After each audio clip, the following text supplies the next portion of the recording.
The evening had just begun, and I found myself stepping into one of the most raw, chaotic, and strangely magnetic experiences ancient Rome had to offer, a simple street-side tavern.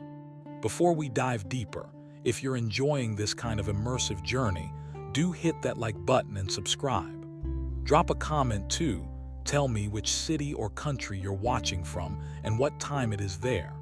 I always love seeing how this little community spreads across the world. Now imagine the lights are low, there's a soft fan humming in the background, and you're walking through the narrow streets of Rome. The city doesn't ease you in, it hits you all at once. Carts clatter over the uneven cobblestones like they have a personal grudge against your ankles. Vendors shout at the top of their lungs, convinced that louder equals better sales. Everyone around you moves with the easy confidence of people who were born here and know every trick the streets have to play. You, on the other hand, are trying very hard not to look like a lost tourist and failing miserably. Then before you even see the place, you smell it. A thick mix of cheap wine, wood smoke, roasted food, and that deep, earthy scent of a place that has been serving the same purpose for decades. You slow your steps. Your nose has already found it. You turn your head slightly and there it is. No fancy sign, no welcoming door, just an open front staring straight at the street, a wide stone counter with huge clay jars built right into it. The building itself seems to have decided one day that it would become a tavern. A crowd has already gathered, packed shoulder to shoulder, elbows bumping, bodies pressed together like it's the most natural thing in the world. Someone is leaning so heavily on the counter that he might as well be part of the furniture. You hesitate for a second. You could still walk away. You could keep your dignity and pretend you never saw this madhouse. But something pulls you forward instead, and that, my friend, is your first mistake. The moment you step closer, the noise swallows you whole. Not gradually, all at once.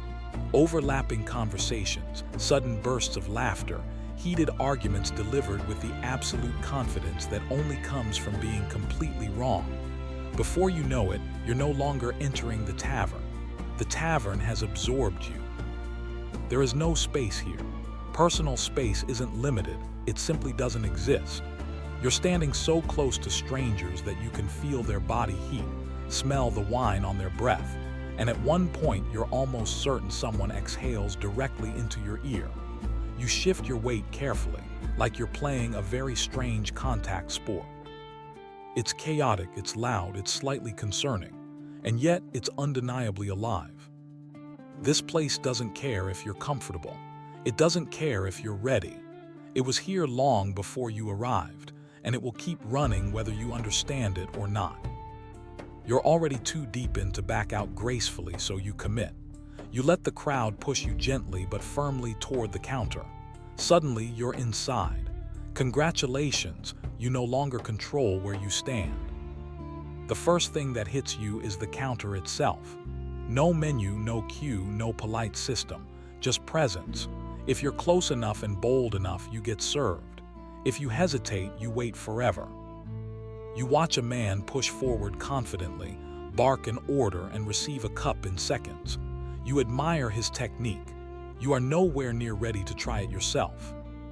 Then, almost without realizing it, your mind begins to shift. What felt overwhelming just minutes ago now starts to feel normal. Not pleasant, not ideal, but normal. Because this tavern doesn't adapt to you. You adapt to it. You lean forward, or rather, the crowd pushes you forward, and manage to catch the server's eye. Wine, you say. He nods once, no greeting, no questions. Seconds later, a simple clay cup appears in your hand. You take a sip. This is not the wine you know. It's been watered down, possibly spiced with herbs, and definitely stored in a way that has given it personality. It might be warm. It might be a little sour. It tastes like someone had an idea at 3 in the morning and decided to run with it. You pause, then you take another sip. It doesn't suddenly become delicious, but it starts to make sense. Your standards adjust faster than you expected. Around you, Everyone else is drinking the same stuff with zero complaints. Either they genuinely like it, or they've all silently agreed never to question it. Holding that cup in your hand changes something. You're no longer just an outsider watching. You're participating. You belong, at least for as long as the wine lasts. And then your eyes drift to the food. Large clay jars are sunk into the counter, each filled with stews, lentils, vegetables, and what might generously be called meat. Everything has clearly been simmering for a long time. You hesitate. You really do. But everyone around you is eating without a second thought, and that strange social pressure kicks in. If they can do it. You point at one of the jars with fake confidence. A portion is scooped into a small bowl and handed over without ceremony. You take a bite. It's not bad. It's not great either. It's somewhere in the honest middle, warm, filling, a little inconsistent, possibly overcooked, possibly exactly how it's supposed to be. It's not trying to impress anyone. It's just trying to feed hungry people quickly in a city that never slows down. You eat a little more, and slowly it starts to feel right. By now the wine and food have done their work. Your shoulders have relaxed. The noise no longer feels like an attack. It feels like the heartbeat of the place. You begin to look around properly. To your left, a group of dusty laborers are laughing so hard they're almost spilling their wine. To your right, a soldier drinks steadily, eyes scanning the room out of habit. Behind you stands someone who clearly has no business being here, yet looks perfectly at home. And then there's you, still trying to blend in, still slightly out of rhythm, but no longer completely lost.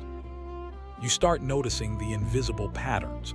Who talks the most, who listens, who interrupts, who actually gets listened to.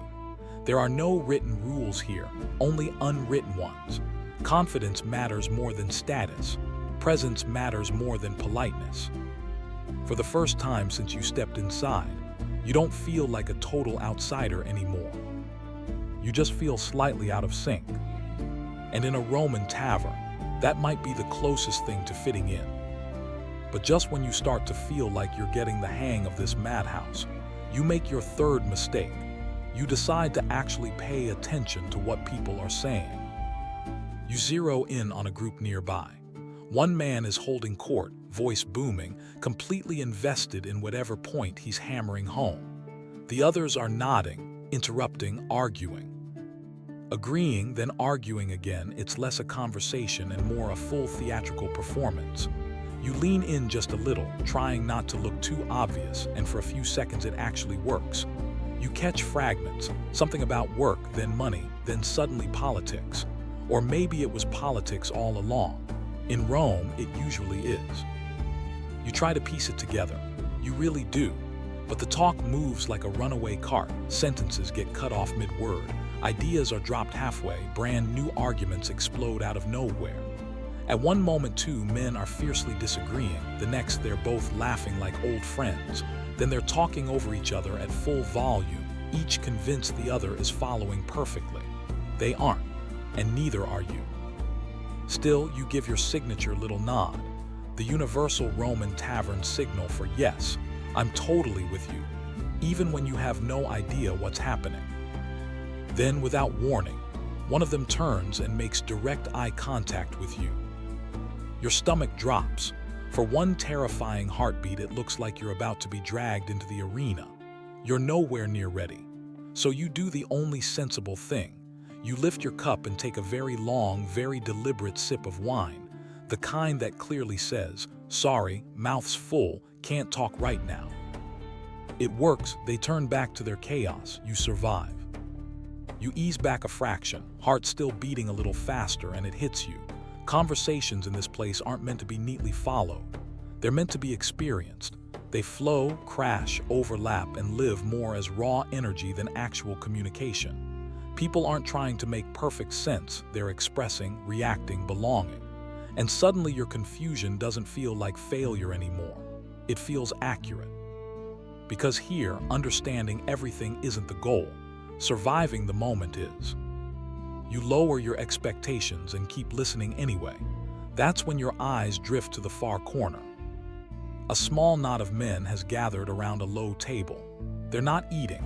They're barely drinking. Their focus is razor sharp. You shift carefully. You've already learned that sudden moves lead to accidental shoulder checks and catch a better look. Dice, old, worn dice passed from hand to hand like they've seen 1,000 nights just like this. A few coins on the table, not a fortune, but enough to matter. One man rolls. Everyone leans in. A pause, then reactions ripple out, some satisfied, some clearly not. This isn't just a game. This is serious business. The noise of the tavern seems to fade around them, not because it's quieter, but because their focus is so intense. Voices drop, eyes lock on the dice, hands move fast, coins slide from one side to the other. You watch for a moment longer and feel the tension underneath, subtle but real. One bad roll, one disputed result, and the whole thing could flip from fun to ugly in a heartbeat. You've already seen how fast words turn into arguments here. This has actual stakes. You take a thoughtful sip of wine and make a wise decision. You will observe from a safe distance. Joining would require confidence and understanding. You currently possess neither. A sharp laugh cuts through, not joyful, more like this is fine, but it's really not fine. Another roll. More coins change hands, and you realize it's not only about winning, it's about risk, about proving something to yourself and the others, about letting chance decide something that feels important, even if no one can quite name what that is. The appeal makes sense, but not enough for you to step closer. You ease back into the safer chaos of the main crowd. Glancing over one last time as another roll lands and the mood shifts again, the thought settles in. Even relaxation in Rome carries an edge. Sometimes the smartest move is simply knowing when not to play. Then, like everything else in this tavern, it starts as just another conversation. You don't even notice at first, another voice slightly louder than the rest, another opinion thrown out with absolute certainty, another quick retort. Normal, very normal. Until it is. One voice sharpens, another rises. You turn your head not because you want to get involved, but because your instincts scream that this is about to become something. And in Rome, something usually means stay alert. Two men are facing each other now. Not throwing punches, not yet, but the air between them has changed. Tighter, hotter. The exchange is no longer shared. It's bounced back and forth like stones. Shorter sentences, sharper gestures, hands cutting through the air with a little too much force. You take a small, casual step backward, just adjusting your stance, of course. Definitely not creating escape distance. Voices climb, not slowly, instantly. The kind of volume that slices straight through the tavern noise and demands attention whether people want to give it or not. Heads turn nearby, not shocked, just aware. Like this is simply part of the evening's entertainment. One man lets out a laugh, sharp, mocking, the kind that says you're wrong and I'm enjoying it. The other doesn't like that at all. More gestures, less patience. The tension thickens until you can almost taste it.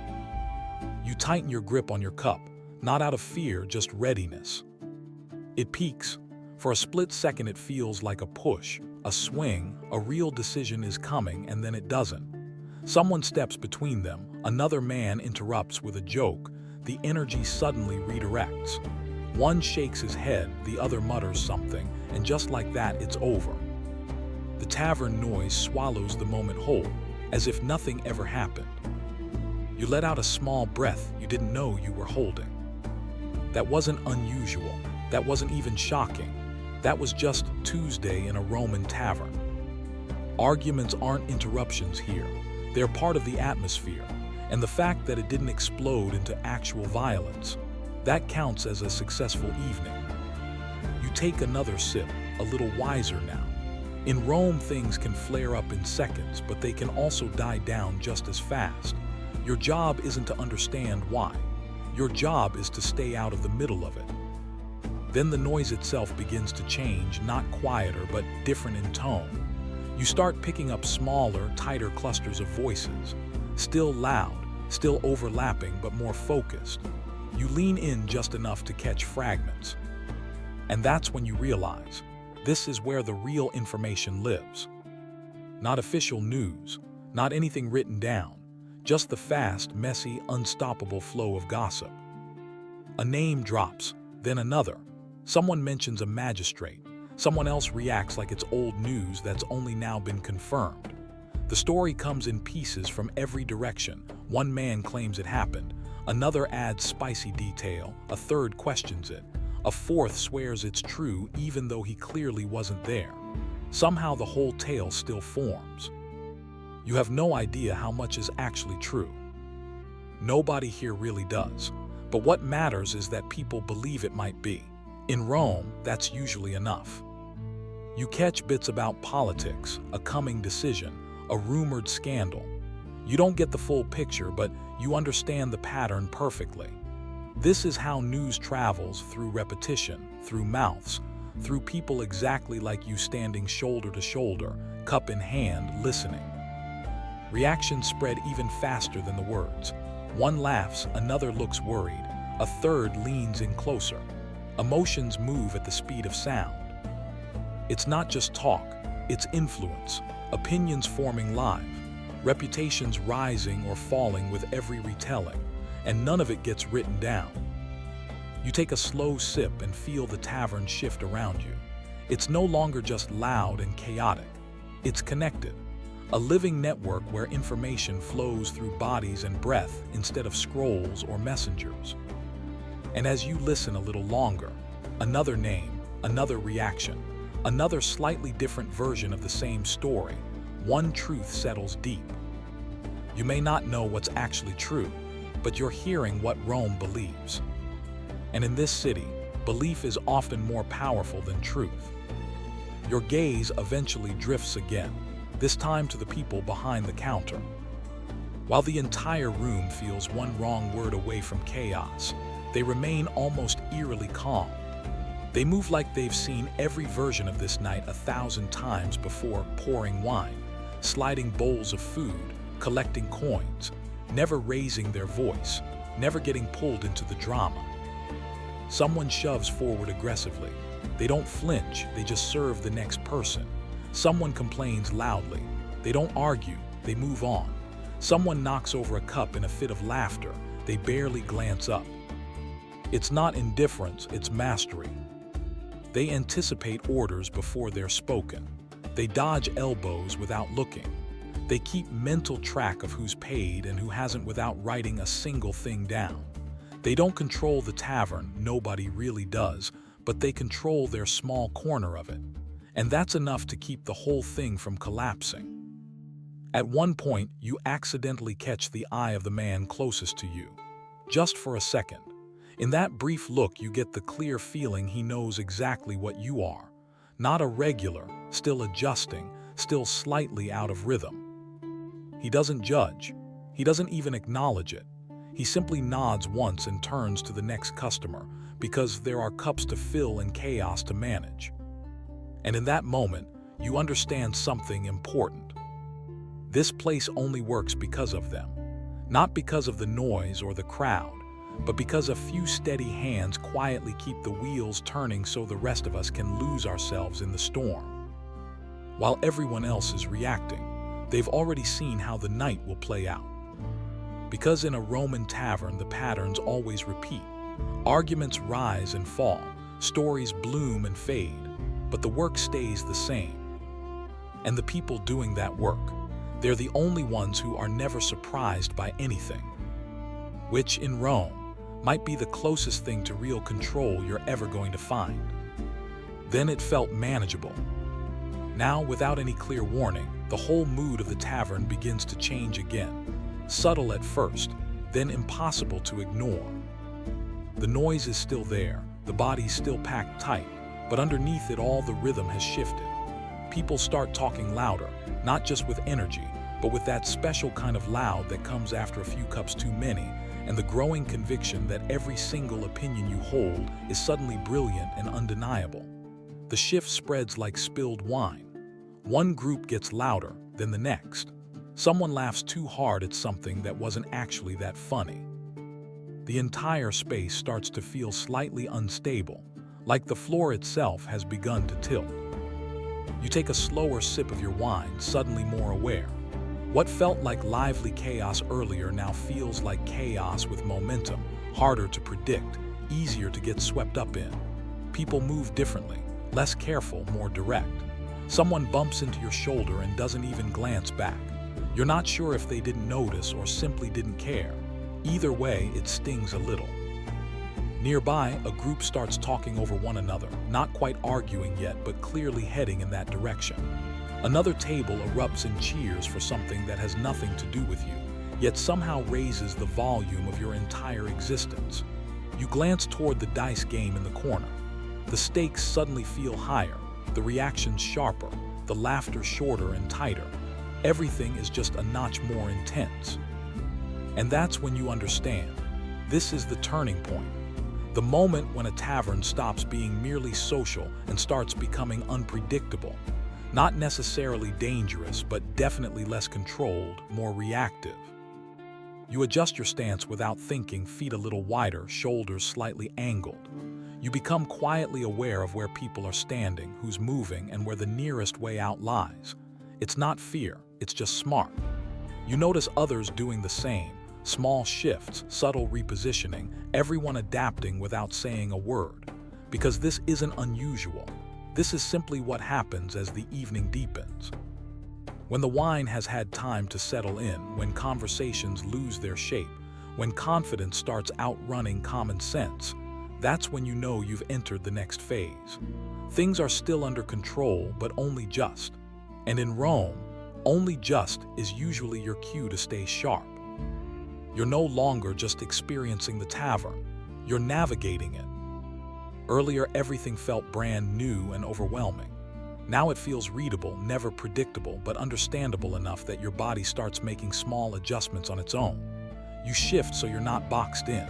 You keep your back angled, not fully exposed. You hold your cup a little closer, not casually anymore, but intentionally. You even check your belongings with a quick, subtle pat, pretending you're just straightening your tunic, but really making sure nothing has quietly disappeared. Because by now you've noticed, not everyone here is just drinking and laughing. Some people are watching, not obviously, but in that practiced, quiet way, eyes moving, hands steady, positioning themselves at the edges of the crowd rather than inside it. You don't stare, you simply register it and adjust. The same environment that allows easy conversation and quick deals also creates quick opportunities of a different kind. You've learned to stay aware without looking tense. Someone brushes past you again. This time you notice immediately. Your weight shifts, grounded, controlled. You're no longer fully relaxed, but you're not nervous either. You found that careful middle ground. And as you scan the room with what looks like casual interest, you realize others are doing exactly the same. Everyone is quietly reading the space, reacting before things happen instead of after. Because this isn't just a place where things happen. It's a place where people expect things to happen, and that expectation quietly shapes how everyone behaves. You take another measured sip, packing yourself now. Staying here is no longer only about joining the experience, it's about managing it. And in that moment, you realize you've adapted. Not perfectly, not comfortably, but enough. Enough to stay, enough to understand the currents, enough to leave when you decide it's time. In a place like this, that exact level of awareness is exactly what you want. Anything more would be exhausting. Anything less would be foolish. As the evening pushes on, the crowd itself begins to change. New faces appear, or maybe some of them were here all along and you're only noticing them now. They carry a different energy, looser, louder, more confident than the hour probably justifies. This is the late crowd, and they arrive like they own the night. You spot them right away, bigger gestures, voices that boom before the joke is even finished, then repeat the same joke even louder just to make sure the whole tavern hears it. They push through the packed bodies not with aggression, but with such certainty that space simply opens for them. They reach the counter, order fast, drink faster, and within minutes they've folded themselves into the noise, except they're not following the rhythm. They're raising it. You instinctively take a small step sideways. You've already learned how this kind of energy spreads, and it spreads quickly. Conversations around you grow louder, wilder, less controlled. Stories get told with wildly exaggerated gestures. Accuracy has quietly left the building.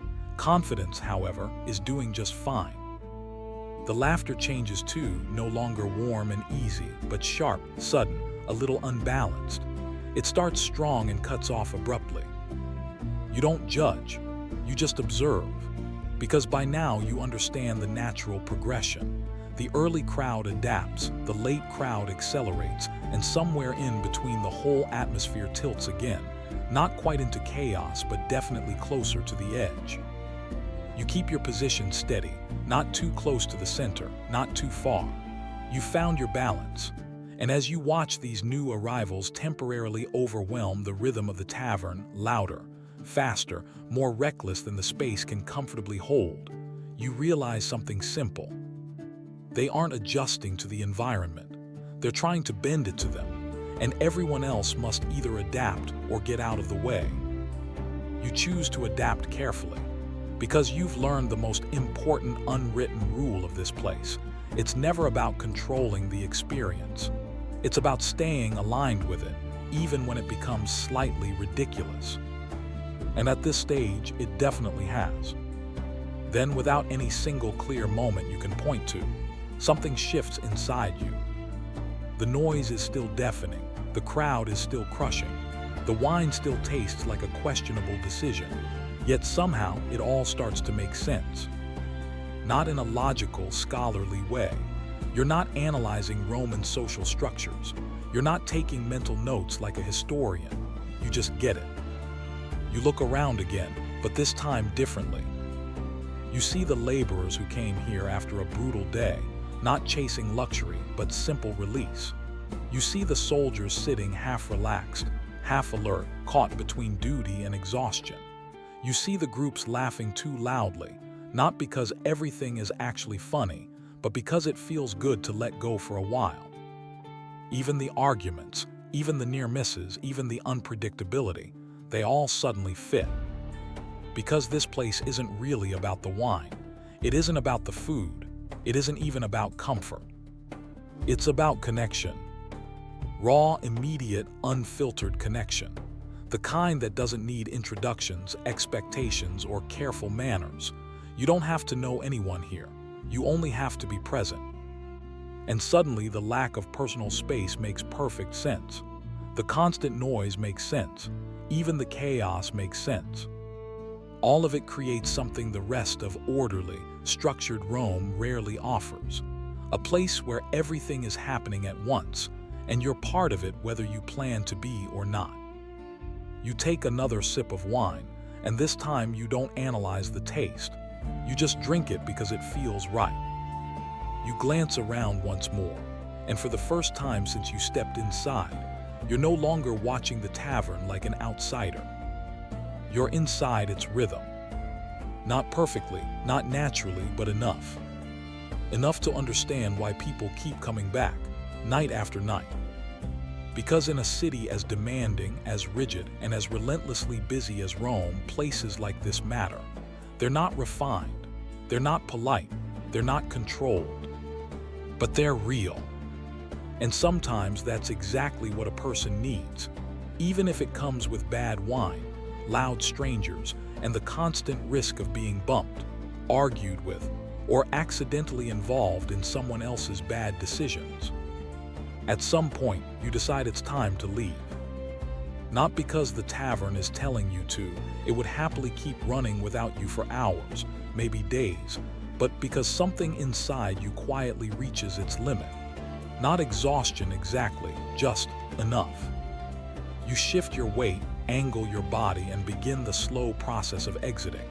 Like entering, leaving isn't something you do alone. You don't simply step out. You are gradually released by the crowd. You move with the flow, not against it, small turns, quiet negotiations of space that no one comments on but everyone understands. Someone brushes past. Someone else immediately fills the gap you just left. There is no pause, no empty space.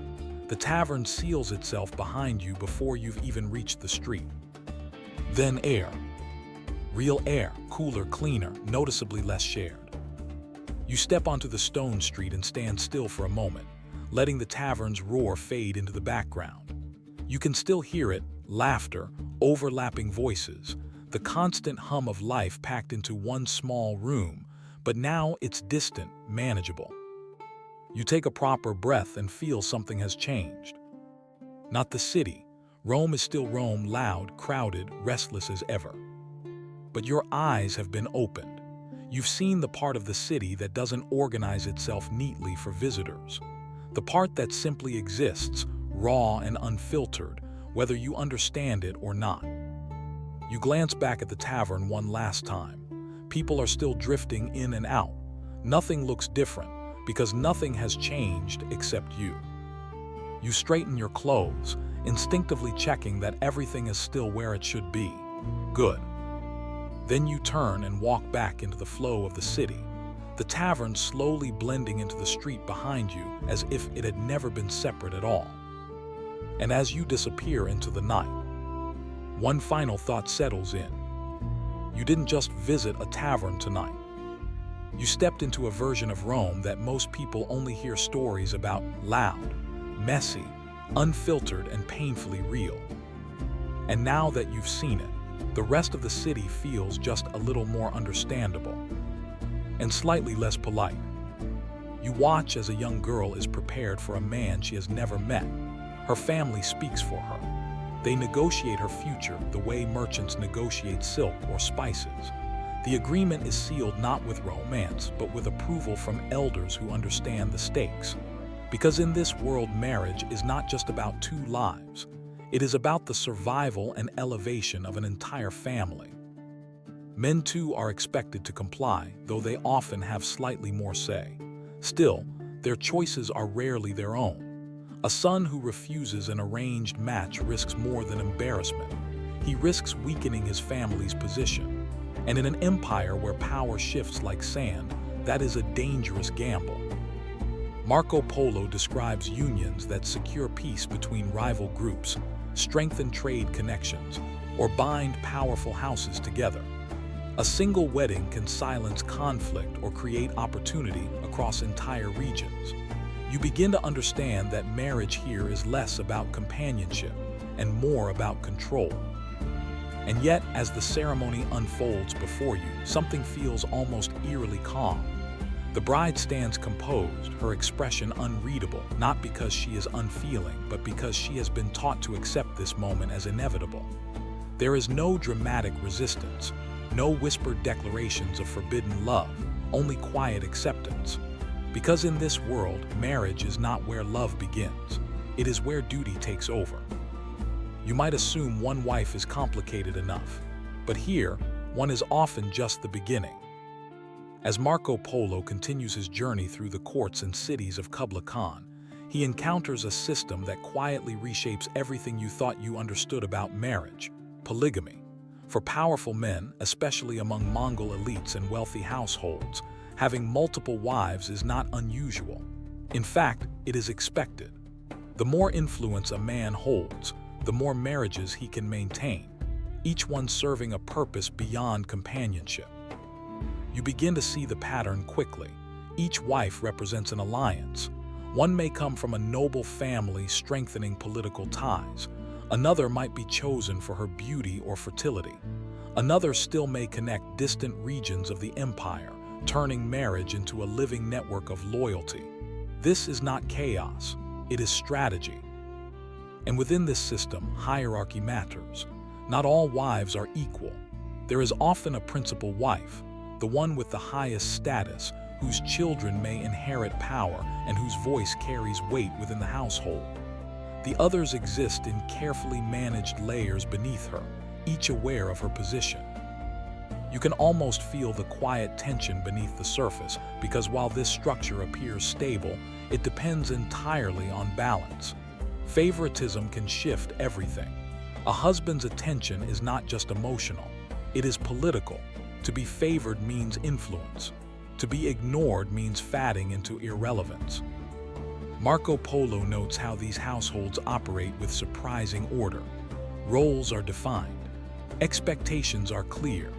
Jealousy, while inevitable, is something that must be controlled, not expressed openly, because disorder within the household could ripple outward, affecting alliances far beyond its walls. And then there are the children. Many wives mean many heirs, but not all sons are equal. Their status depends on their mother's rank, creating a quiet competition that begins from birth. You realize that even childhood here is shaped by hierarchy and ambition. Standing there observing this world, you begin to understand something deeper. Marriage is not a private bond. It is a structure of power. Every relationship is layered with purpose. Every connection is calculated, and affection, when it appears, must find its place within a system that was never designed for it. Because here, love does not define marriage. Power does. You begin to notice something unsettling. In this world, a bride is not just a person stepping into a new life. She is an offering. As Marco Polo moves across courts, steppe encampments, and thriving trade cities, he records a pattern that becomes impossible for you to ignore. Women, especially daughters of influential families, are often used as instruments of negotiation. Their marriages sealing deals that words alone cannot guarantee. You watch as a father speaks proudly of his daughter's future. Not her happiness, not her desires, but the alliance she will create, the peace she will secure, the advantage she will bring. And suddenly it becomes clear, she is not leaving her family. She is being exchanged. In many regions, when two powers wish to avoid conflict or strengthen trust, they do not simply sign agreements. They bind themselves through marriage. A daughter is sent away not just as a wife, but as a living guarantee that neither side will betray the other. Because once bloodlines are connected, betrayal becomes far more complicated. You begin to understand why these unions are treated with such gravity. A marriage can end wars before they begin. It can open trade routes, secure borders, and create obligations that stretch across vast distances. But for the bride, this is not strategy. This is her life. Marco Polo describes journeys where young women travel hundreds, sometimes thousands of miles to reach their future husbands. They leave behind everything familiar, language, customs, even climate, stepping into a world where they must adapt quickly or risk isolation. You can almost feel the weight of it. No turning back, no negotiation, only expectation. And yet these women are not always powerless. Some learn to navigate their new roles with quiet intelligence. They build influence within their households, shaping decisions from behind the scenes. In certain cases, they become key figures in maintaining the very alliances they were sent to secure. Still, the foundation remains the same. Their marriages were never truly their own. As you stand there watching another bride depart her home surrounded by ceremony and gifts, the atmosphere feels almost celebratory. But beneath it lies something more complicated, a quiet understanding shared by everyone present. This is not just a wedding. This is a transaction. And in this world, the price of peace is often paid in daughters. You begin to notice that not all marriages are created equal.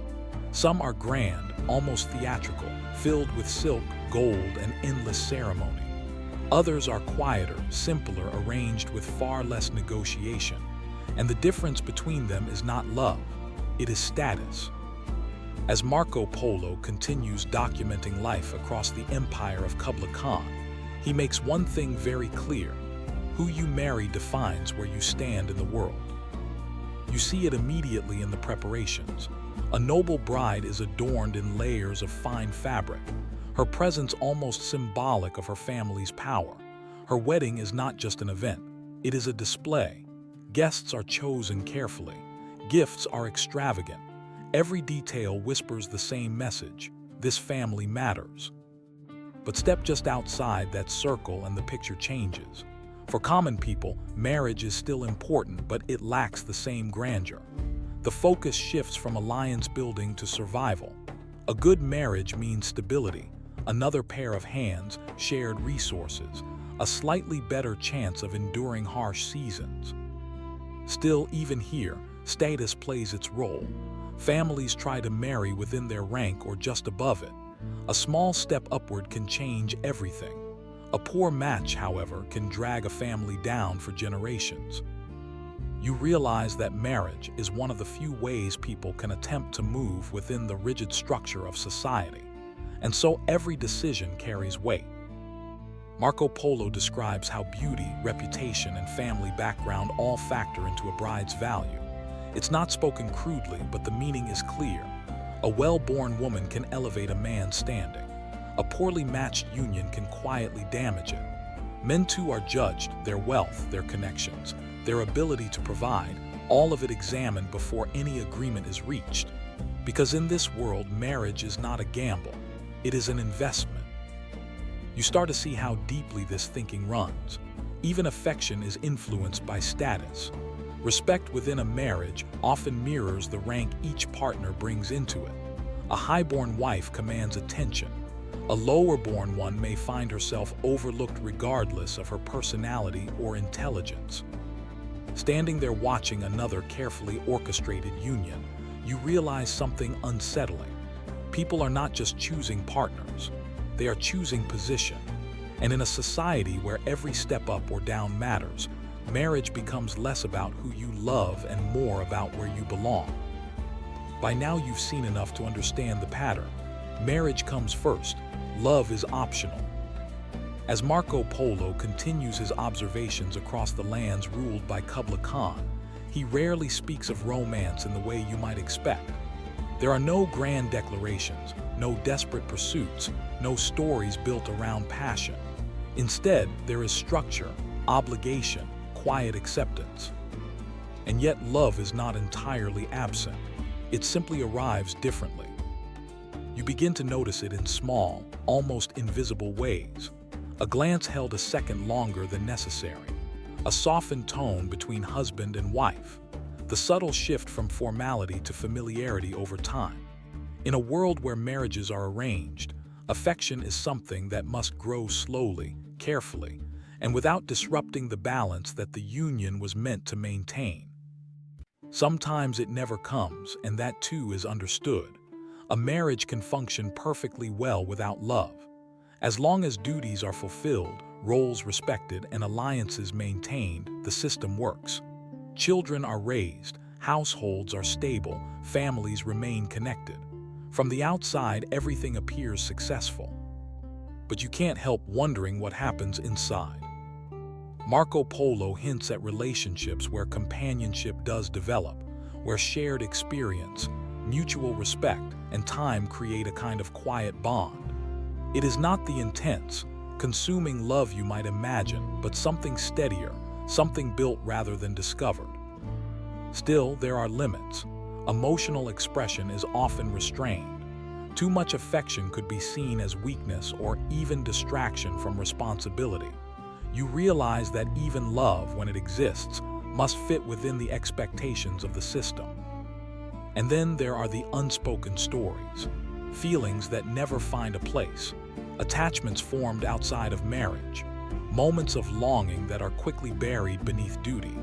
These are not recorded openly, but you sense them lingering beneath the surface, like something quietly endured rather than expressed. Standing there watching a couple sit side by side, not touching, not speaking, yet somehow accustomed to each other, you begin to understand. In this world, love is not the foundation of marriage. It is a possibility, something that may grow over time or something that may never arrive at all. At first it seems simple. Women are married, moved, positioned. But the longer you watch, the more you realize that's not the full story. As Marco Polo continues through the courts of Kublai Khan, he notes something subtle, something easy to miss if you only look at the surface. The women may not choose the marriage, but they often shape what happens after it. You begin to see it in the quiet spaces, inside tents, behind screens, within private chambers where decisions are softened, redirected, or quietly influenced. A wife may not sit in the council, but her voice can still reach it, especially the principal wife. Her position gives her more than status, it gives her access. She manages the household, controls resources, oversees servants, and most importantly, influences her husband's perspective. A suggestion made in private can carry more weight than a command given in public. And in a world built on hierarchy, that kind of influence is power. You notice how carefully this power is used. Rarely openly, rarely directly. Instead, it moves through conversation, timing, and trust. A well-placed word at the right moment can shift alliances, affect decisions, or protect children's futures. Because within these marriages, the stakes are never just emotional, they are political. Marco Polo describes households where women maintain internal order, ensuring that multiple wives, children, and servants coexist without open conflict. It is not an easy role. It requires awareness, restraint, and a constant reading of tension beneath the surface, because one mistake could unravel everything. Jealousy, rivalry, favoritism, all of it must be managed quietly, not eliminated but controlled. You realize that survival here is not just about obedience, it is about intelligence, and some women master it. They learn how to navigate their position, how to protect their interests, how to build influence without appearing to seek it. Over time, they become more than participants in a system. They become operators within it. Still, there are limits. Their power depends on their husband's favor, their status, and the fragile balance of the household.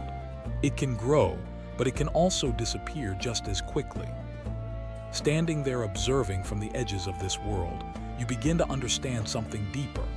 These women are not simply controlled by marriage.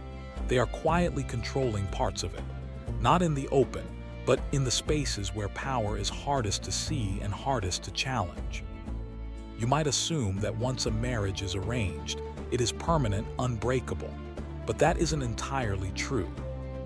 As Marco Polo continues his journey through the vast territories ruled by Kubla Khan, he encounters something you didn't expect. Marriages that end not dramatically, not loudly but quietly, and often with very little resistance.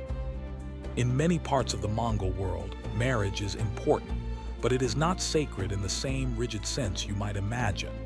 If a union no longer serves its purpose, it can be dissolved. A husband may send a wife away.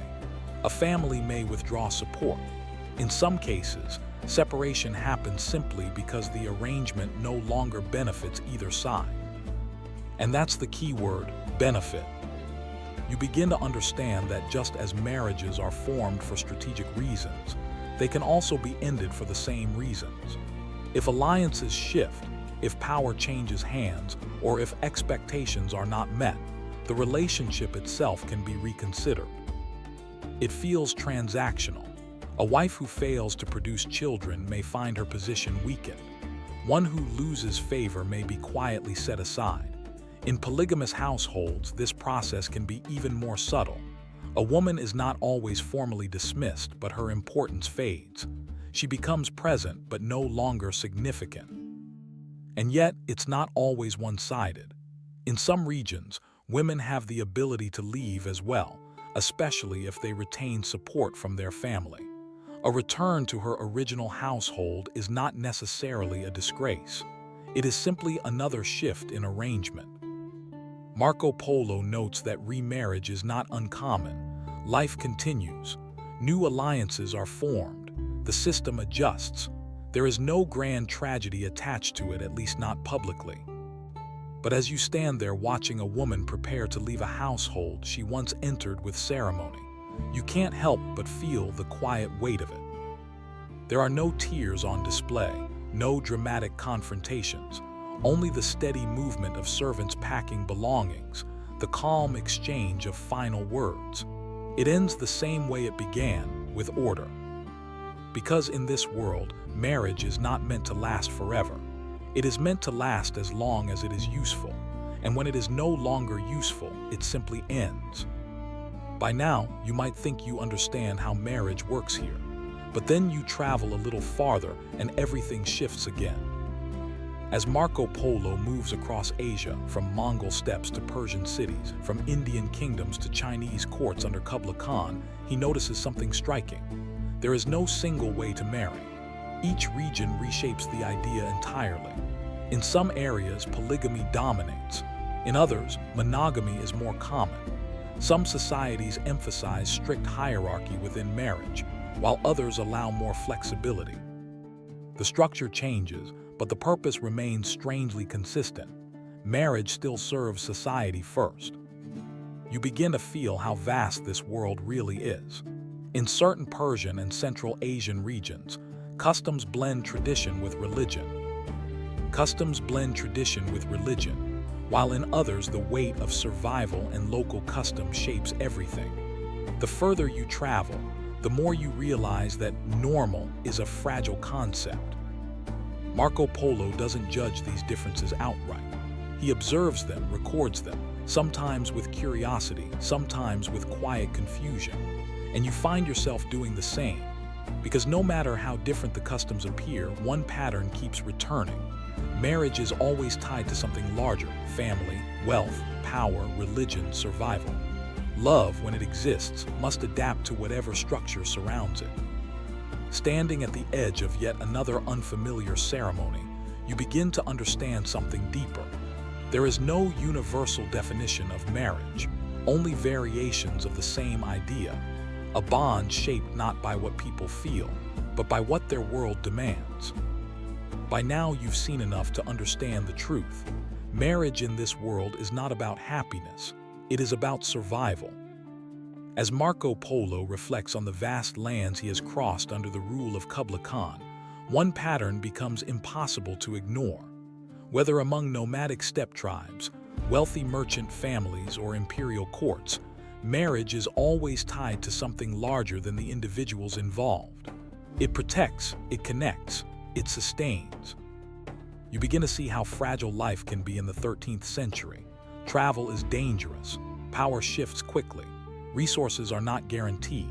In such a world, standing alone is a risk few can afford. Marriage becomes a shield. Through it, families secure allies.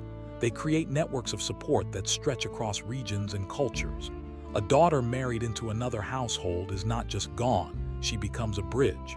A son who marries wisely strengthens the position of everyone connected to him. This is not romance. This is strategy for survival.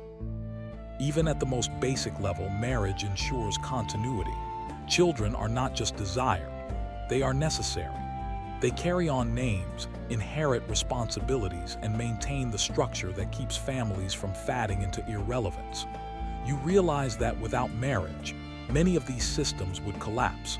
And so, expectations are built around it from the very beginning of life. You are raised knowing your role, prepared for it, conditioned to accept it, not because you lack imagination, but because the world leaves little room for alternatives. Marco Polo does not present this as cruel. He presents it as normal because to the people living within it, it is normal. And that is perhaps the most striking part. Standing there watching yet another union formed not by passion but by necessity, you begin to feel the distance between your world and theirs. What feels restrictive to you feels stable to them. What feels impersonal to you feels secure. Because in a time where uncertainty is constant, predictability becomes valuable. And marriage provides exactly that. Not excitement, not freedom, but structure. And as you step back from it all, one final realization settles in. In the world Marco Polo witnessed, marriage was not about finding love. It was about making sure life could continue at all. You fall in love, and then they leave. Not for a few days, not for a season, but for years. In the medieval world, distance is not measured in miles. It is measured in silence. Roads are unpredictable. Messages are rare. And once someone disappears over the horizon, they might as well have vanished into another world. You stand there as they go, watching until they are no longer visible. They promise to return. They always do. The words sound certain, almost comforting. But even as you hear them, you understand something unspoken, There are no guarantees. A journey in this world is never just a journey. It is a gamble. War, disease, storms, bandits. The road is filled with quiet threats that do not announce themselves. A traveler can be delayed, lost, or simply erased without explanation, and you would never know which. Weeks pass, then months. You wait. At first it feels manageable. You hold on to the last memory of them, the way they spoke, the way they looked at you before leaving. You replay it again and again, as if repeating it enough times might keep it from fading. But memory is not reliable. It begins to shift. Small details blur. Their voice becomes less clear, their face less precise. You start to wonder if you are remembering them as they were or as you need them to be. And still no word arrives. In rare moments, a message might appear, carried by a traveler, scribbled hastily, sometimes weeks or months old by the time it reaches you. It offers little comfort. A few lines, a vague promise, proof that they were alive once. But what about now? You begin to understand that long-distance love here is not built on communication. It is built on faith. Faith that they are still out there. Faith that they remember you. Faith that they will return even when every passing day makes that belief harder to hold. Some people wait. Years can pass and they remain loyal, anchored to a promise that may or may not still exist. Others cannot. Life continues and waiting becomes a burden too heavy to carry forever. Standing there watching the road long after it has emptied, you realize something quietly devastating. In this world, love does not end with goodbye. It fades in the space where no words ever arrive. At first, you wait for a message. It feels like the most natural thing in the world. Of course they will write. Of course you will hear from them. The connection isn't broken, just stretched. But in the medieval world, a letter is not a certainty. It is a risk. You begin to understand how fragile communication really is. There is no organized system that guarantees delivery. No fixed routes, no deadlines. A letter must be carried by someone, a merchant, a pilgrim, a soldier, anyone willing to take it along their journey. And that journey is never safe. Bandits may steal it, weather may destroy it. The messenger may forget, delay, or simply decide it is not worth the trouble. A single piece of parchment must survive countless unknowns just to reach you, and most never do. So you wait. Days turn into weeks, weeks into months. Each time someone approaches from the road, your attention sharpens. You wonder, is this the moment? Did they send word? Did they remember? Sometimes you are lucky. A letter arrives, worn and creased, its edges softened by travel. You hold it carefully, almost afraid to open it, because once you do, that small piece of connection will begin to fade again. The words are brief. They have to be. Ink is expensive, space is limited, and the messenger cannot wait forever. So the letter says just enough to reassure you, I am well, I think of you, I will return. Simple phrases carrying more weight than they were ever meant to hold. You read it once, then again, until the words begin to lose their shape, memorized so completely that they no longer feel new. But even this comfort is temporary, because a letter proves only one thing, that at some point in the past they were alive and thinking of you. It says nothing about now. And so the waiting begins again. You realize that communication here is not continuous. It comes in fragments separated by long stretches of silence. Each message is like a flicker of light in the dark, brief, uncertain, and impossible to hold on to for long. Standing there holding a letter that is already weeks old, you begin to understand something deeply frustrating. In this world, even when love finds a way to speak, it is always speaking from the past. When letters fail, something else takes their place, rumors. At first, you cling to any piece of information you can find. A traveler passes through. A merchant arrives from a distant region. A soldier returns from the same road your loved one once took. You listen carefully because in the medieval world, news does not arrive cleanly. It travels through voices shaped and reshaped with every telling. By the time it reaches you, it is no longer certain, only possible. And yet it is all you have. You hear that a caravan was attacked. You hear that a group of travelers made it safely across the mountains. You hear that war has broken out near the place they were heading. None of it is confirmed. All of it matters. You begin to piece together fragments, trying to build a picture of what might have happened. But the more you listen, the more confusing it becomes. One person's story contradicts another. Details shift. Names are forgotten. Locations blur.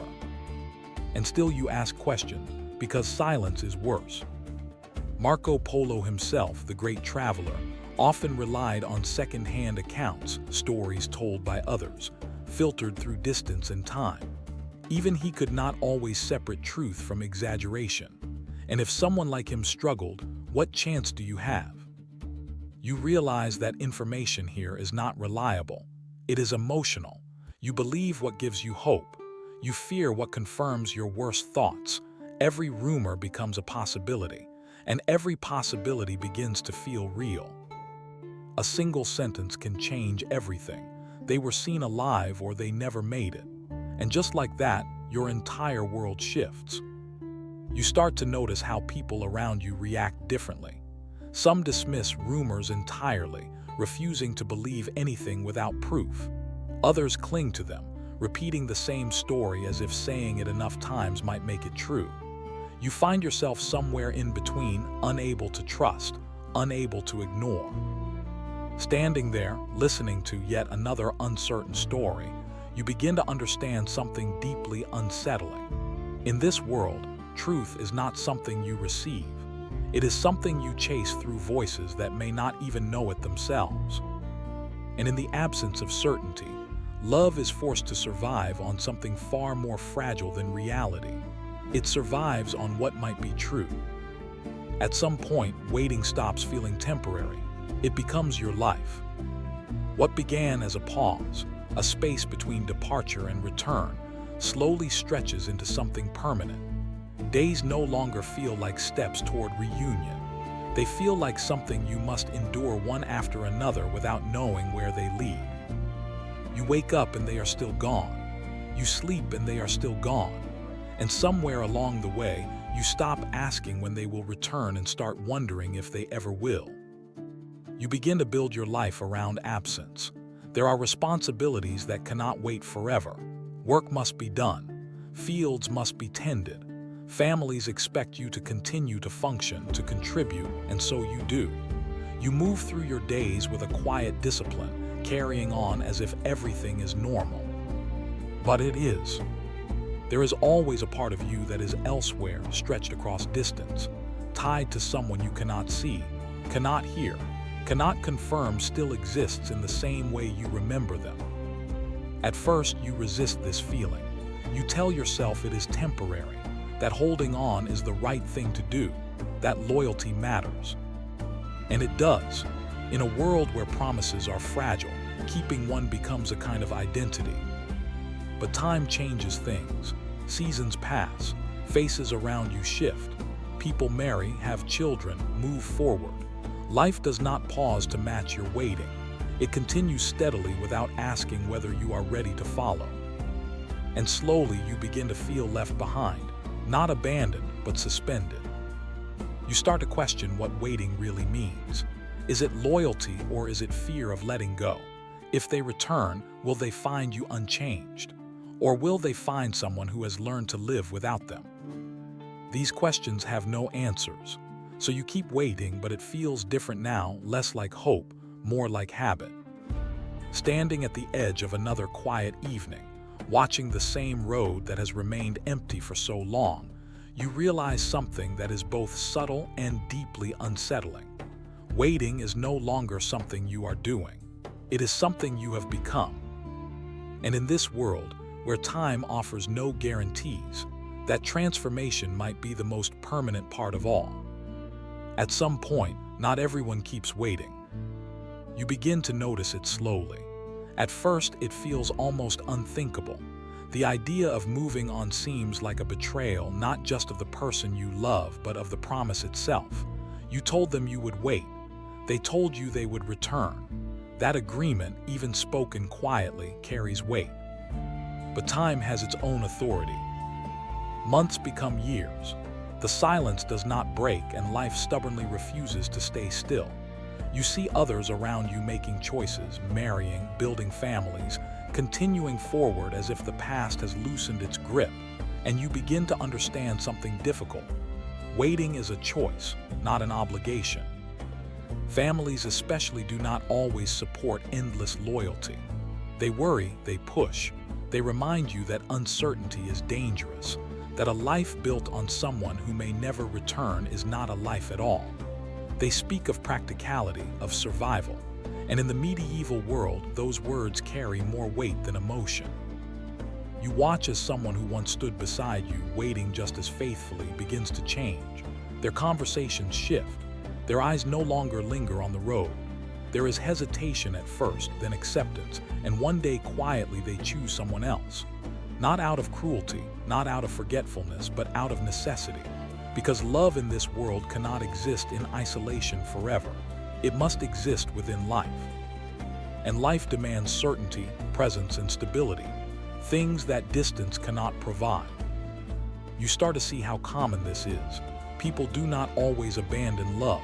They adapt to its absence. Marco Polo himself observed societies where remarriage and shifting relationships were not scandalous, but expected when circumstances changed. Absence creates space, and that space does not stay empty for long. Still, the choice is never easy.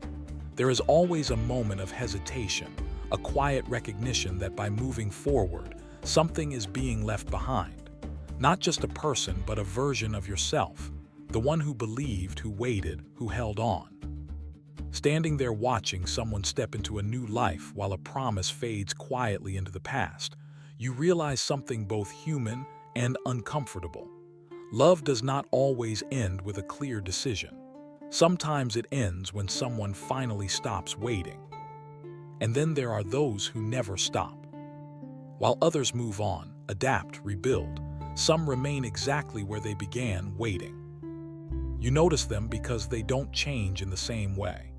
Time moves around them, but they seem anchored to a single moment. The day someone left, the last words spoken, the promise that still lingers in the air long after it should have faded. They continue to believe, not loudly, not dramatically, but quietly, with a kind of steady certainty that is almost impossible to challenge. You begin to understand that for some people waiting is not a burden, it is a purpose. Their life reshapes itself around absence. They build routines, responsibilities, even identities that include the missing person. They speak of them in the present tense. They keep their belongings untouched. They leave space where no one else is allowed to step in. And over time, that space becomes sacred. Others may question them. Family members may urge them to move forward, to accept what is likely already true. Friends may stop asking altogether, unsure how to challenge a hope that refuses to break. But the one who waits does not waver, because for them, letting go would not feel like freedom. It would feel like betrayal. You realize that in a world with so little certainty, belief itself becomes something powerful. If there is no proof of death, then there is still the possibility of return.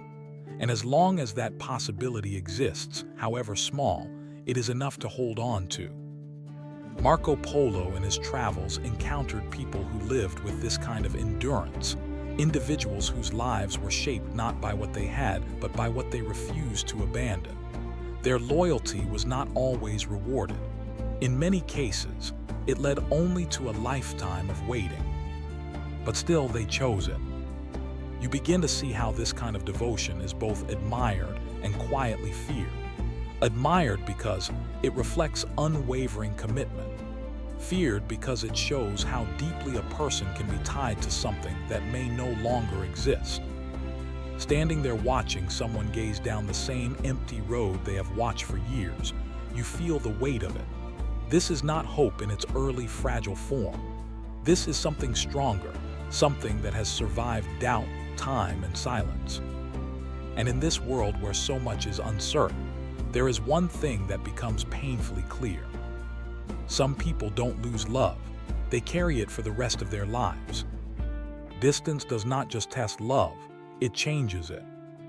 At first, you believe loyalty will be enough, that no matter how long the separation lasts, what you felt before will remain untouched, fixed, preserved somewhere beyond time.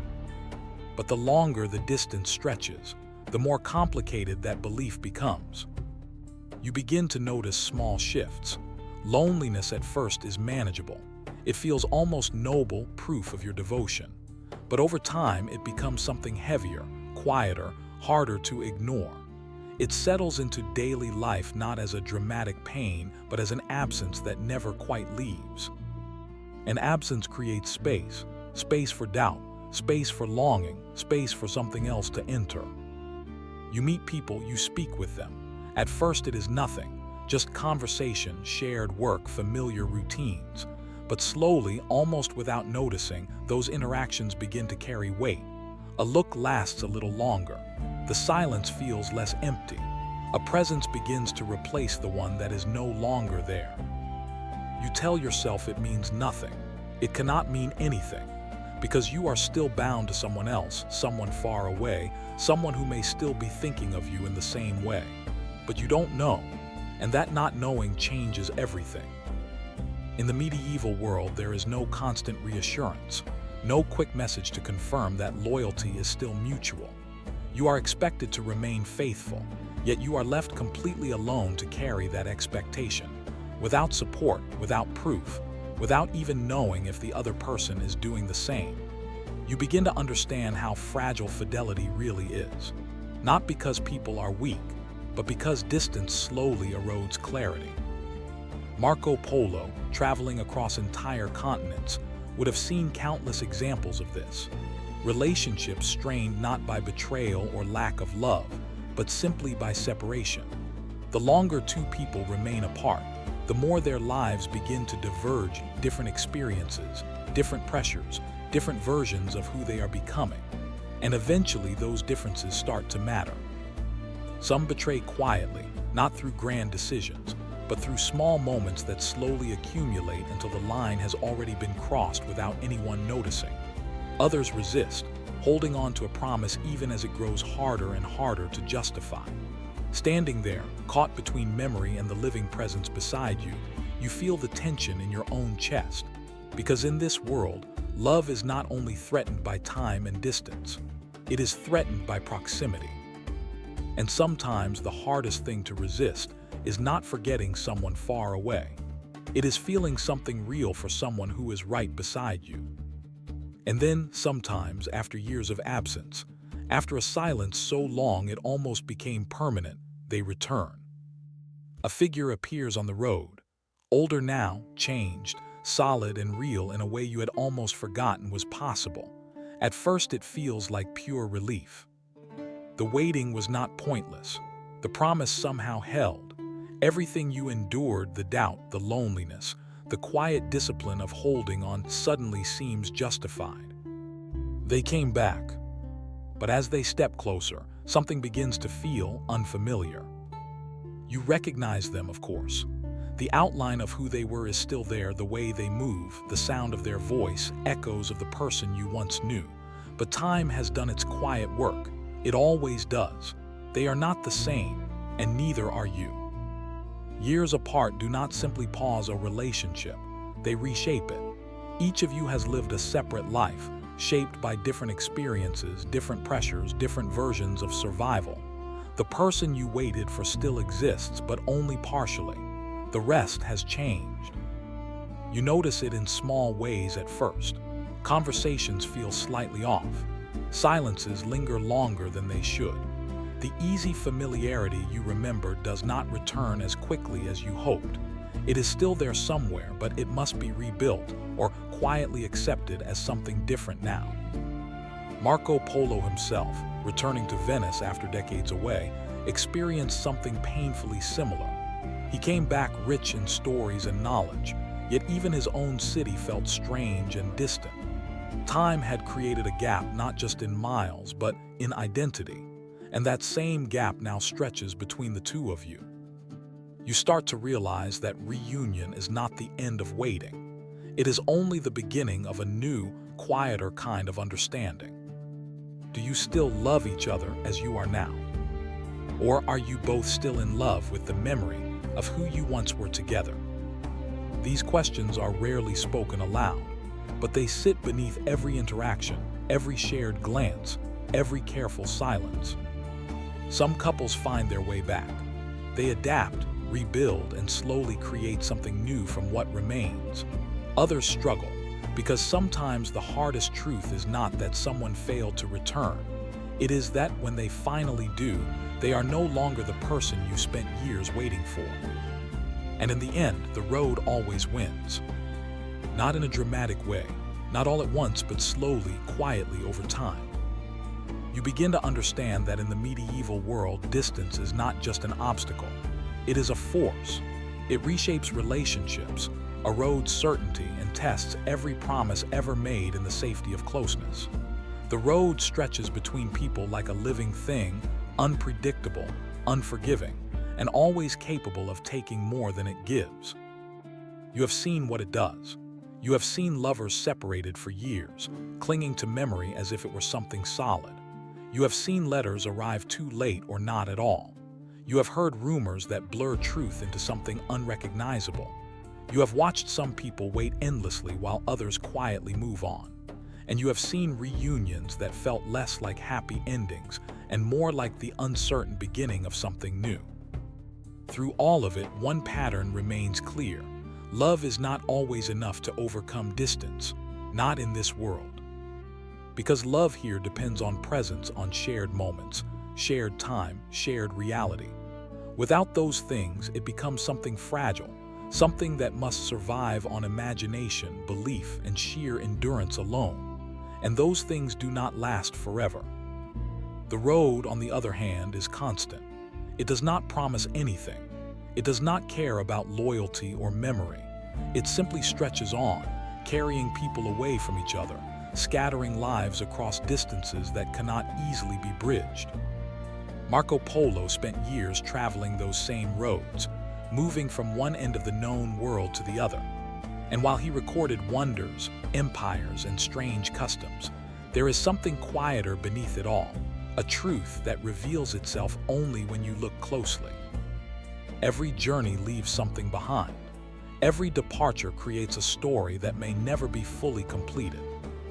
Standing there watching yet another figure disappear into the distance, you feel the weight of that reality. The road is not just taking them somewhere else, it is taking them away from you. And maybe that is what truly defines love in this world. Not the moments when people are together, but the long, uncertain stretches when they are not. Because in the medieval world, love does not exist despite the road.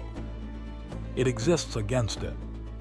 You approach a structure that does not feel human, not at first glance. Massive stones rise from the earth, curved and fitted together with a precision that feels almost unnatural. There is no mortar, no visible binding, just weight, balance, and pure intention. The kind of construction that makes you stop and wonder how it was even possible. Locals call it the tomb of the giants. And standing before it, you begin to understand why these megalithic burial chambers, scattered across the island of Sardinia, were built by the mysterious Nuragic civilization thousands of years ago.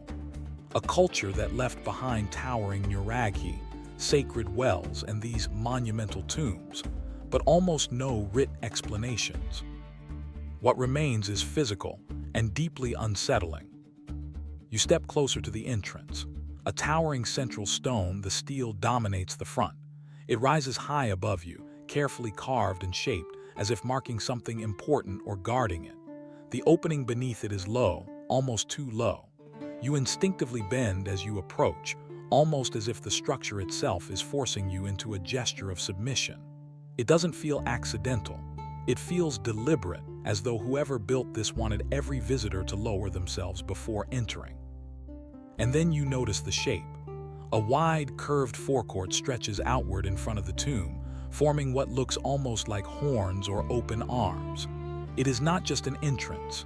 It is a space, a place where people once gathered, stood, perhaps performed rituals before approaching the dead. Because this is not a simple grave, it is a communal tomb. Inside, a long, narrow chamber extends deep into the earth, built to hold the remains of many individuals over generations, families, perhaps even entire communities. You realize quickly that this was never meant for one person. It was built for memory, for continuity, for something meant to last far beyond a single life. And yet, despite its purpose, something about it feels larger than human scale. The size of the stones, the immense effort required to move and shape them, the heavy silence that surrounds the entire site, it all feeds the same thought. Maybe that is why people still call them tombs of the giants. Because when you stand before one, you don't just see a tomb. You feel like you are standing at the edge of something ancient and far beyond your understanding. As you step past the entrance, the scale of the structure changes again. Outside, it felt monumental. Inside, it feels strangely intimate. The long chamber stretches ahead of you, narrow and enclosed, built from carefully stacked stones that lean slightly inward. Forming a kind of elongated corridor, the ceiling is low. The air feels heavier, quieter, as if sound itself doesn't want to travel here. You begin to understand something important. This was never built for a single burial. It was built for many. The tombs of the giants, created by the Nuragic civilization of Sardinia, were communal graves. Over centuries, the remains of multiple individuals were placed inside the same long chamber, layer upon layer, generation after generation. This is not a monument to one life. It is a monument to continuity. You can almost picture the process. A burial takes place. The chamber is carefully opened. The remains are laid inside with quiet respect. Then over time, another burial follows and another. The space fills slowly, not in a single dramatic moment, but across years, decades, even centuries. Death here is not isolated. It is shared. The long, narrow shape of the chamber makes perfect sense now. It wasn't designed for display or grandeur. It was designed for accumulation. The dead are not separated into individual graves. They exist together, part of something collective, almost like a final community. And that changes the way you think about the place entirely. In many modern cultures, death is deeply personal, marked by names, dates, and individual stories. But here, identity seems to dissolve into something broader. The focus isn't on who you were alone, but on where you belong, even in death. Marco Polo never saw these tombs. They predate him by thousands of years. Yet the world he traveled still carried echoes of this same communal spirit. And standing inside this ancient chamber, you are witnessing one of its oldest and most powerful expressions. You feel the weight of it, not fear, but a quiet recognition. These people did not see death as separation. They saw it as continuation, not the end of belonging, but simply a different form of it. Standing there, surrounded by stone and silence, you realize something subtle but profound. This tomb was not built to remember individuals. It was built to remember people. And in doing so, it turned death into something shared rather than faced alone.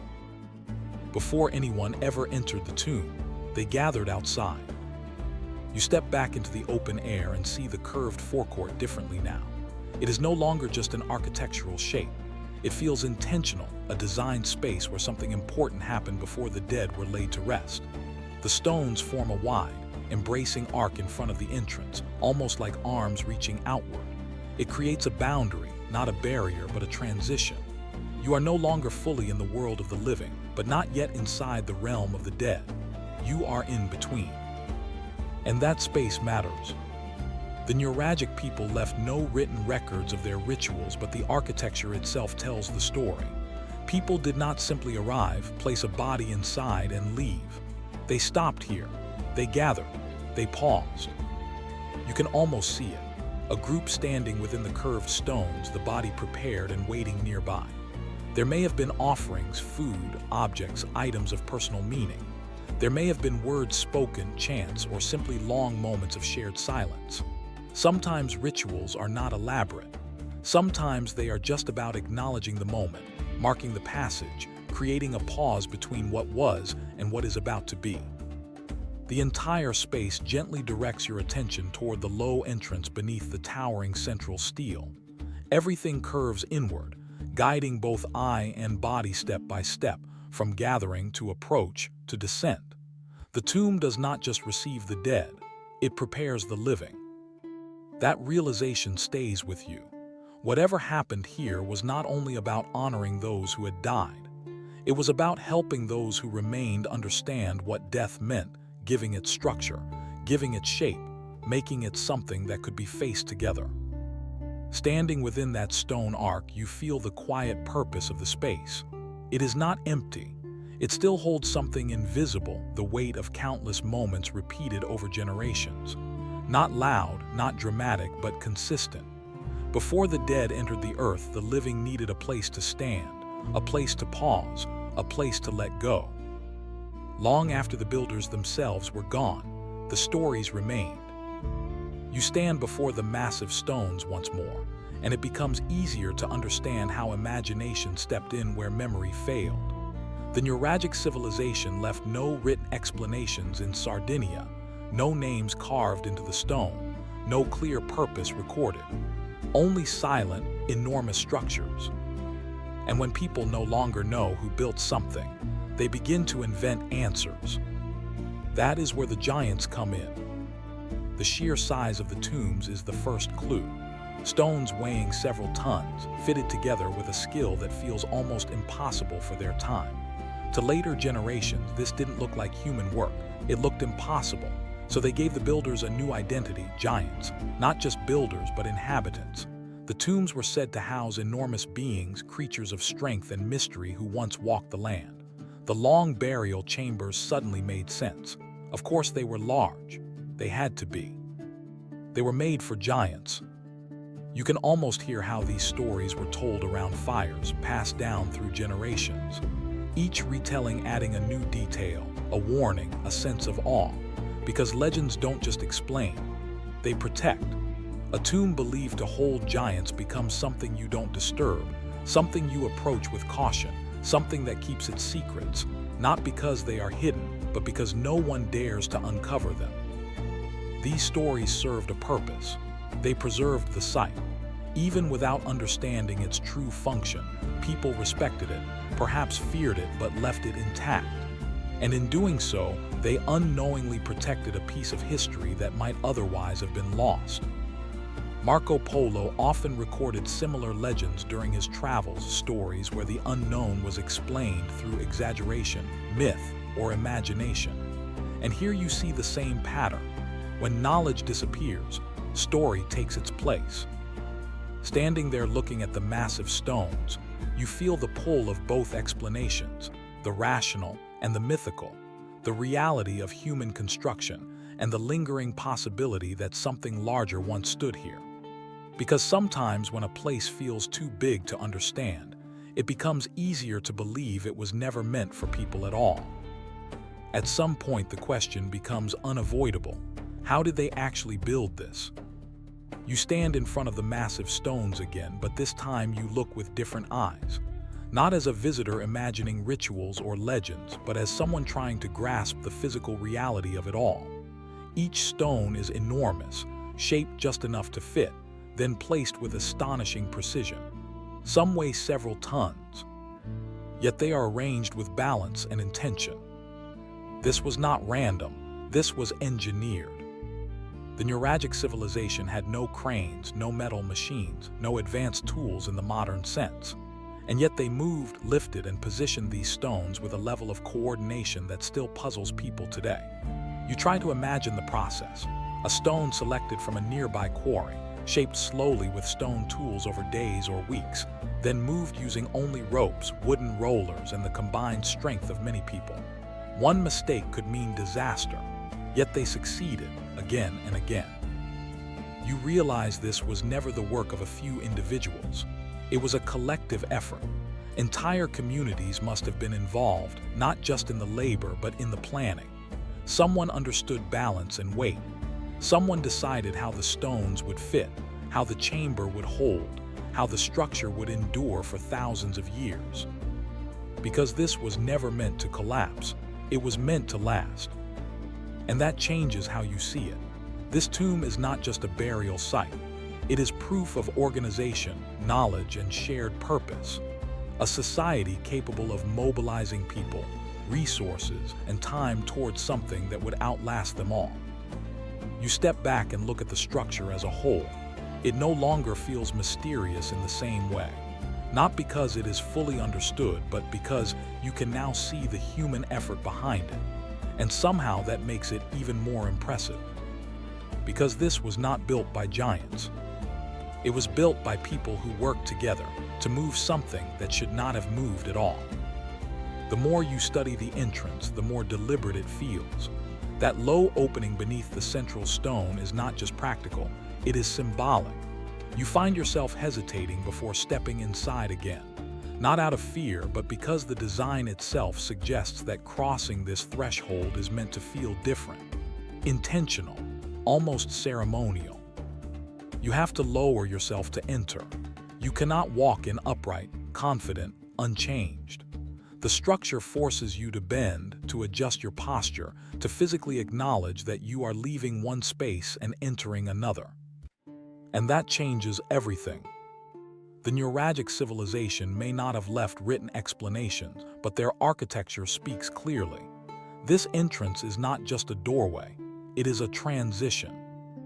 You begin to see it as a boundary between worlds, the open, expansive world of the living outside and the enclosed, still world of the dead inside. The act of entering is controlled, guided, almost ritualized by the stone itself. Step by step, lower your head, cross the threshold, and once you are inside, everything changes. The light fades, the air cools, the space narrows. Sound becomes softer, absorbed by the stone. It feels less like a place you visit, and more like a place you enter with purpose. Whoever designed this understood something deeply human. Transitions matter. Moving from life to death is not just a moment, it is a process. And the living need to feel that process physically, not just understand it in their minds. This doorway creates that experience. It slows you down. It makes you aware. It forces you to acknowledge that you are crossing into something different and perhaps something sacred. You start to imagine how it would have felt during an actual burial. The group gathers outside. Rituals take place. Then one by one they approach the entrance. Each person lowering themselves, stepping into the chamber, participating in the final act of placing the dead within the earth. Not rushed, not careless, deliberate. Standing there half in shadow, half in light, you feel the quiet weight of the design. This is not just a tomb, it is a passage, not necessarily for the dead, but for the living as they come to terms with what death truly means. And in that moment, you understand something subtle but powerful. The most important journey here is not the one taken by those inside the chamber. It is the one taken by those who step in and then return. You've seen the structure, you've imagined the rituals, but one question still lingers. What was actually buried here? As archaeologists began to study the tombs of the giants across Sardinia, they uncovered fragments, bones, objects, traces of human presence that confirm what the architecture already suggested. These were not empty monuments. They held the dead, multiple individuals placed over time inside the long chamber built by the Nuragic civilization.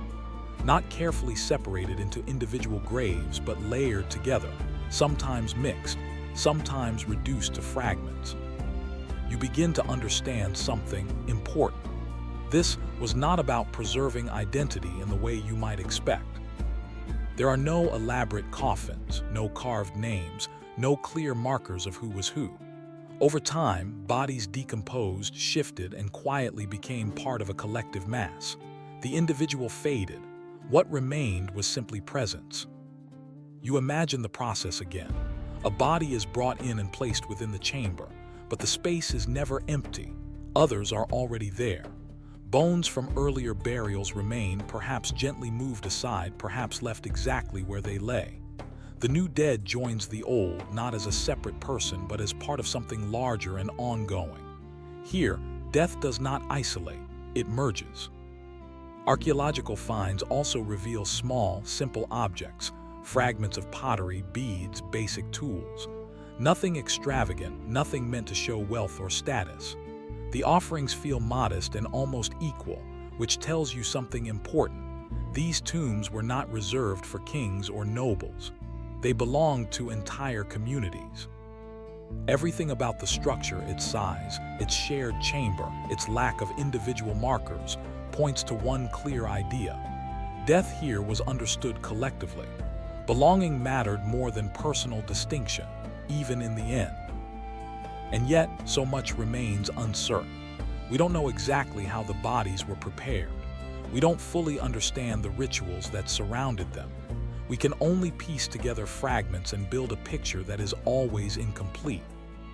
Standing inside the quiet chamber, you feel a strange mix of clarity and mystery. We know enough to sense the purpose, but not enough to grasp the full meaning. And maybe that is the most haunting part. The dead are still here in a way, yet the people who placed them here thousands of years ago have almost completely vanished. You step back outside and look at the tomb as a whole once more, not just as a burial site or a mystery, but as something that has endured. Wind, rain, time, and neglect have all tried and failed to erase it from the Sardinian landscape. The stones still stand. And that raises a quiet question: why? There is no mortar holding them together, no modern reinforcement, no hidden framework, yet they remain stable, almost defiant. You begin to see that this was never accidental. The Nuragic builders knew exactly what they were doing. Each stone was carefully chosen, shaped just enough, and positioned with balance and precision. Every piece supports the others. The weight is distributed so well that collapse became unlikely even after millennia. The tomb is slightly embedded into the earth, protected rather than exposed. The long chamber reaches inward instead of rising upward, shielded from erosion and sudden damage. The massive forecourt stones resist movement while still holding their shape. Everything about it was designed to last, not forever, but far longer than any single human life or memory. This was never temporary architecture. It was intentional permanence. In a world where lives were short, records were rare, and history could disappear so easily, building something that would outlast them was an act of defiance. A silent declaration: we were here. Even though we don't know their names, their language, or their exact beliefs, we can still see what they left behind. Standing before those same ancient stones, you feel something quietly powerful. The people are gone. The rituals have been forgotten, but the structure remains. And sometimes, that is enough to keep a civilization from disappearing completely. And after everything, the mystery remains. You've walked the full length of the chamber. You've stood in the curved forecourt. You've imagined the rituals, the burials, the lives that once revolved around this place. You've touched the stones and tried to understand how and why they were placed here. Still, something is missing. Because the truth is, we don't fully understand these tombs. The structures built by the Nuragic civilization in Sardinia have been studied for decades. Archaeologists have uncovered bones, artifacts, and patterns. They have measured, compared, and analyzed everything. And yet, the biggest questions remain unanswered. What did these tombs truly mean to the people who built them? Were they only burial sites, or did they serve a deeper purpose? You think again about the wide, curved forecourt. Some scholars believe it was a gathering place for rituals and ceremonies, perhaps offerings to ancestors or deities. But there is no definitive proof, only interpretation. Then comes the question of belief. Did the Nuragic people see death as a transition to another world? Did they believe the dead remained present in some form? Were these tombs meant to house spirits, or simply to honor the lives that had passed? We don't know. Even the orientation of some tombs, aligned with the sun at certain times, hints at possible connections to cycles of light, time, or renewal. But again, the evidence suggests without confirming. You realize how much of our understanding rests on fragments. We reconstruct meaning from what has survived. But so much has been lost, their language, their stories, their rituals, leaving only these silent stones behind. And stone, no matter how strong, cannot explain everything. It can only hint. Standing there looking at the tomb one last time, you feel the weight of that uncertainty. Not frustration, but a deep respect. Because there is something powerful about a place that refuses to be fully explained. It reminds us that not every part of the past can be neatly understood or translated into our modern terms. Some things remain just beyond reach. And maybe that is part of their purpose. The Tomb of the Giants does not just tell a story. It holds one partially revealed, partially hidden, and perhaps meant to stay that way.